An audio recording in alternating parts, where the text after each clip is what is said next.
Hello, my name is Claudia. This is the video I've made for the subject School Organization. I hope you enjoy.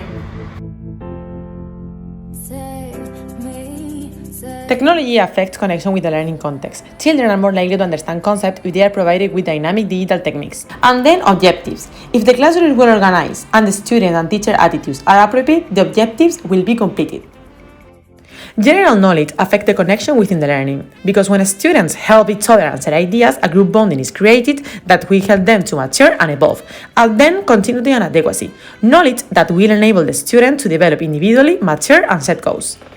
Values and rights affect connection beyond the classroom. Students are educated on the basis of principles such as respect, equality, civilization, solidarity, honesty, and prudence, so that they know how to apply them in reality. Then, knowledge connection. Good learning is the one which occurs when the student acquires knowledge and ideas that can help him or her in the present and in the future.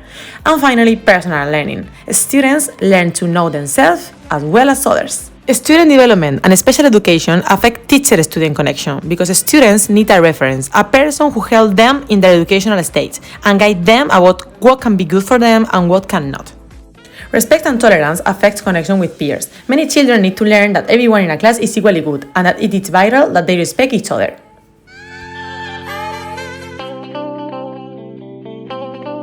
If I had to divide my class into groups to do a certain activity, I will follow these guidelines. The groups should always be mixed, except on special occasions, with a maximum of 5 members. The students would be in charge of creating them. However, at the end of the process, I would have to supervise them in order to make any changes if necessary. The groups would rotate so that everyone could work with everyone. They would work without adult supervision on an ongoing basis. The tutor would be in charge of analyzing how they evolve. The most frequent activities would consist of carry out schematic works applying the learned content.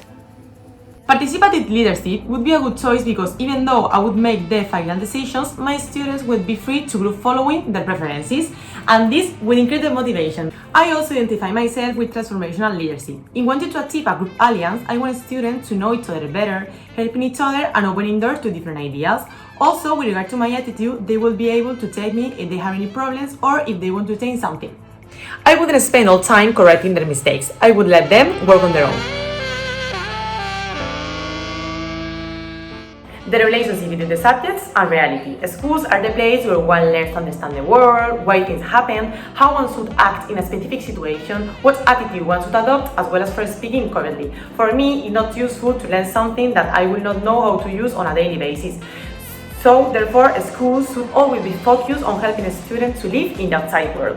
Sometimes we are so focused on completing the whole program designed by the system that we forgot to go deeper and give priority to what is really important. Secondly, the differences of each teacher, how he or she guides the class, what he or she focuses on most, whether it is on a personal level, his or her perspective of the subject, or even whether he or she is familiar with technology. Therefore, you can learn one thing or another, or even in a different way, depending on how the teacher is like. This may mean that not all the schools are the same, and that some students may be better prepared than others. What is the mark that you deserve and why? I believe I have worked really hard during all this 4-month period, doing all the tasks and trying to be organized as a group. So therefore, I would say that my mark would be between 7 and 8. What is the most important idea about a school organization that you have learned in this course? The 2 ideas that has impressed me the most has been the number of connections that are formed and the use of technology to complement our learning. Is there an idea about a school organization that you have explored in this course and that you couldn't have imagined before? The type of leadership are something I would never have stopped to analyze. I have never thought that teacher could be grouped according to their way of teaching. What have you learned preparing this video?